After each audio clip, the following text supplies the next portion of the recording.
નમસ્કાર મિત્રો, મારી યુટ્યુબ ચેનલમાં તમારું સ્વાગત છે. આજે આપણે વાત કરવાના છે ગિરનારની તળેટીમાં સાધુ અને દેવી શક્તિ સાથેની ઘટના. ઈસવીસન 1964-65માં મારે એકવાર આબુ રોડ જવાનો પ્રસંગ ઉપસ્થિત થયો. માર્ચ કે એપ્રિલ માસ હતો. રાતની ટ્રેન દ્વારા મુસાફરી કરી સવારે 9 વાગે આબુ રોડ પહોંચી ગયેલો. સૌ પ્રથમ આનંદેશ્વર મહાદેવ ગયો. સ્વામી રામતીર્થજીને મળ્યો. નમો નારાયણ આદિ શિષ્ટાચાર કરી હું બેઠો. સ્વામીજી સાથે ઔપચારિક વાતો થઈ. બપોરે જમી આરામ કરી આશરે 3 વાગ્યે ફરી સ્વામીજી સાથે ચર્ચા વિચારણા શરૂ થઈ. જે વ્યવહારિક બાબતોથી સંકળાયેલી હતી તે વાતચીતમાં જરૂરી વ્યક્તિઓને બોલાવી એ ચર્ચાનો નિર્ણય લેવામાં આવ્યો. આ દરમિયાન અટલગીરીજી એક ઓઘડ મહાત્માને લઈ સ્વામીજીને મળવા આવ્યા. તેઓને આવેલા જોઈ મને આનંદ થયો.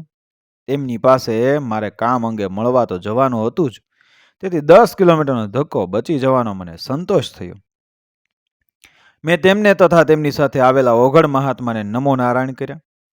અહીં થોડું સાધુ સમાજના અભિવાદનના શિષ્ટાચાર વિશે જાણી લઈએ.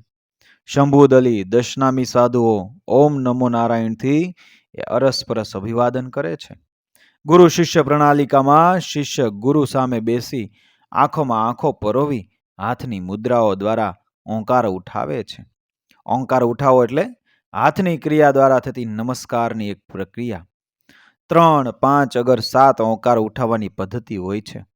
તેમાં નાની મોટી પદવી પ્રમાણે અભિવાદન કરવામાં આવતા હોય છે, જેથી સામેની વ્યક્તિ કઈ કક્ષામાં છે તેનો અભિવાદનથી જ ખ્યાલ આવી જાય છે. સાધુઓ બ્રાહ્મણને નમસ્કાર કરવા માટે ઓમ બ્રહ્માય નમઃ, ઓમ બ્રહ્માય નમઃ એવો અભિવાદનનો ઉપયોગ કરે છે. નવદીક્ષિત સાધુઓ પોતાનાથી ઉચ્ચ શ્રેણીના સાધુઓને ઓમ મહાપુરુષાય નમઃ, ઓમ મહાપુરુષાય નમઃના ઉચ્ચારથી સંબોધે છે. સમકક્ષાના ઓમ નમો નારાયણથી અરસપરસ મળે છે. જ્યારે અલગ અલગ સંપ્રદાયના સાધુઓનો મિલાપ થાય અને કક્ષા ઓળખવામાં કોઈ પણ કારણોસર અગવડતા ઊભી થાય તો સર્વ સામાન્ય શબ્દ દંડવતનો ઉપયોગ કરવામાં આવે છે. રામાદલી સાધુઓમાં જય સિયારામ અગર જય જય સીતારામના ઉચ્ચારથી અભિવાદન થાય છે. નાથ સંપ્રદાય આદેશ શબ્દનો ઉચ્ચાર કરે છે. ઉદાસી સંપ્રદાય મથ્યાટેક શબ્દનો ઉચ્ચાર કરે છે. કબીર સંપ્રદાય સત સાહેબથી અભિવાદન કરે છે. શીખ સંપ્રદાયના સાધુઓ સત શ્રી અકાલ શબ્દને ઉચ્ચારે છે. આ પ્રમાણે આપણા દેશમાં જુદા જુદા સંપ્રદાયોમાં અનેક પ્રકારના પ્રણામ, નમસ્કાર ને અભિવાદનો થાય છે. અહીં થોડા જ પ્રકારોનો ઉલ્લેખ કરવામાં આવ્યો છે. અટલગીરીજી સાથે આવેલા ઓઘડ મહાત્માને નમો નારાયણ કર્યા બાદ એગનું રૂપ પહેરવેશ રસપ્રદ લાગતા તેનું નિરીક્ષણ કરવા લાગ્યો. એક તરફ સ્વામી રામતીર્થજી અને અટલગીરીજી વાતોએ વળગેલા હતા. બીજી બાજુ મારું નિરીક્ષણ કાર્ય ચાલુ રહ્યું હતું. પણ થોડી જ વાર પછી ઓઘડ મહાત્માનું ધ્યાન મારા નિરીક્ષણ તરફ દોરાયું. સાથોસાથ એમણે મને એવી વ્યંગપૂર્ણ દ્રષ્ટિથી જોયો જેથી મને એમ થયું કે મારું અવલોકન તેમને ગમ્યું નથી. મેં નજર ફેરવી લીધી, પણ ઓઘડ મહાત્માનું ધ્યાન મારી તરફ કંઈક શંકાશીલ હોય એવું મને લાગ્યું. મેં મગજમાંથી વિચારો ખંખેરીને અટલગીરીજી તરફ ધ્યાન પરોવ્યું. થોડી વાર પછી અટલગીરીજીએ પેલા ઓઘડ મહાત્માનો પરિચય ટૂંકમાં આપ્યો.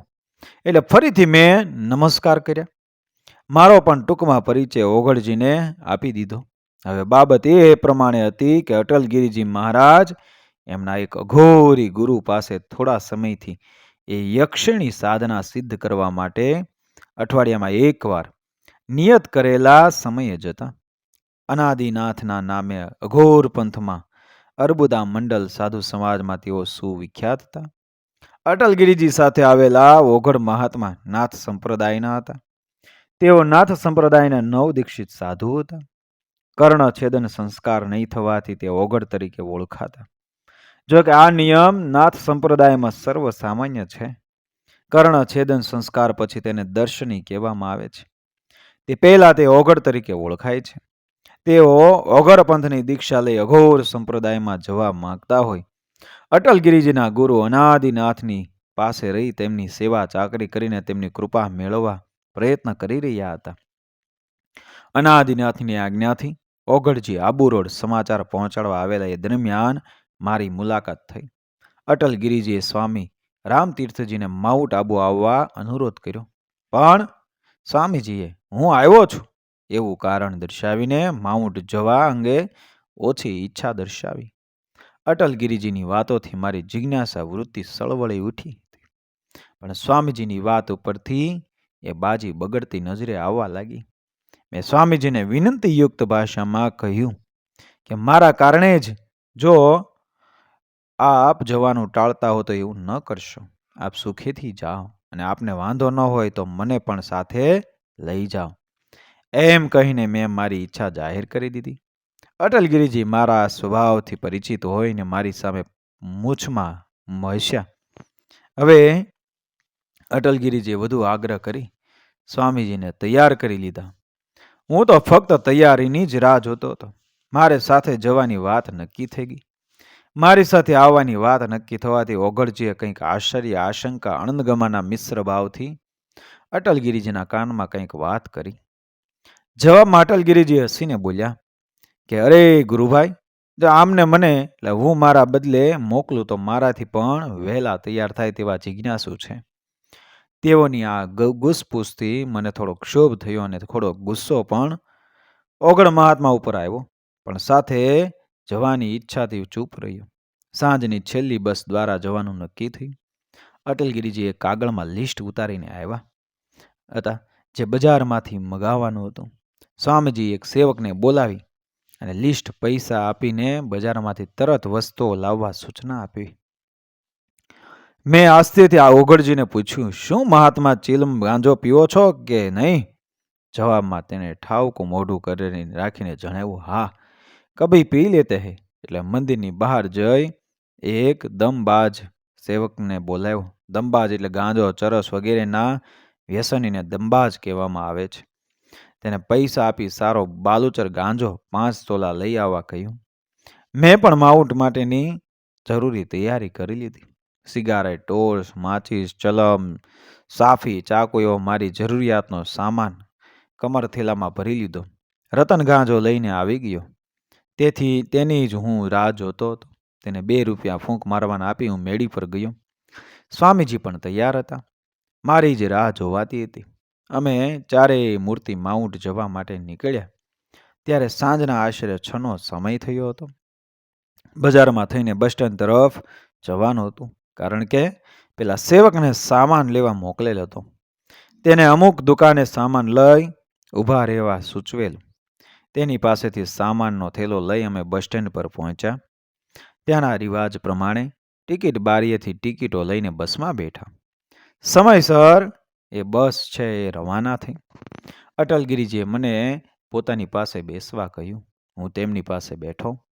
જ્યારે બસે શહેરી વિસ્તાર છોડી દીધો અને માઉન્ટના રસ્તે આગળ વધવાની શરૂઆત કરી ત્યારે અટલગીરીજીએ મને 1-2 ગંભીર સૂચનો આપ્યા કે આપણે જઈએ છીએ તે અઘોરી મહાત્મા પાસે ઉટપટાંગ પ્રશ્નો ન કરવા, તેમજ વાણી અને વર્તનમાં સંયમ જાળવવો. તેમના સૂચનથી હું વિચારવા લાગ્યો કે અટલગીરીજી એમના ગુરુ પાસે જઈ રહ્યા છે માટે આવા નિયંત્રણ લાવવાના સૂચનો કરે છે કે પછી એમાં કાંઈ બીજું કારણ સંકળાયેલું છે. જે હોય તે આગે આગે ગોરખ જાગે એમ વિચારી આવનાર સમય સંજોગો વિશે વિચારવા લાગ્યો. મુસાફરી દરમિયાન મેં અટલગીરીજી સાથે પ્રાસંગિક વાર્તાલાપ ચાલુ રાખ્યો. તેઓ જણાવ્યું હતું કે હું જે યક્ષણીની સાધના કરી રહ્યો છું તેની પાછળ મારો શુદ્ધ હેતુ છે. આ યક્ષણી સિદ્ધ થયા બાદ દરેક પ્રકારની મનોકામના પૂર્ણ કરે છે. અમારા સાધુ લોકો પોતાની યુક્તિ મુક્તિ માટે આવું સાધન તૈયાર કરીને રાખતા હોય છે, કારણ કે અમુક કક્ષામાં આવ્યા પછી ભિક્ષાવૃત્તિ કરવાને પૂરતો સમય નથી રહેતો. તેમજ આપણા આશ્રય આવેલા સાધુને ભિક્ષા માટે મોકલીએ એ મર્યાદાનું ઉલ્લંઘન છે. તે સિવાય પણ અનેક કારણો છે જે મને આ કાર્ય સિદ્ધ કરવા માટે પ્રેરી રહ્યા છે. મેં તેઓને પૂછ્યું, તમે જે વિદ્યાને પ્રાપ્ત કરવા ઈચ્છો છો તે શુદ્ધ ક્રિયા ગણાય કે અશુદ્ધ ગણાય? જવાબમાં તેમણે અસસ્મિત જણાવ્યું, કોઈ પણ ક્રિયા અશુદ્ધ છે જ નહીં, પણ તેને શીખનારનો હેતુ શું છે એનું વધારે મહત્વ છે. શીખ્યા પછી તેના ઉપયોગ પાછળ કયા કારણો સમાયેલા છે તેનું વધારે મહત્વ છે. ભગવાન મહાકાલ શિવશંકરે જ્યારે અઘોર વિદ્યા પોતાના સ્વમુખેથી માતા પાર્વતીને સંભળાવી હતી ત્યારે તેમનો હેતુ સર્વને માટે મંગલદાયી તથા કલ્યાણકારી હતો. કુપાત્ર સાધક આ મહાવિદ્યાનો દુરુપયોગ કરીને પોતે જ દુઃખ યાતનાઓ પીડાઓ વહેરી લે છે. તેમાં વિદ્યાને દોષ દેવો એ યોગ્ય ન લેખાય.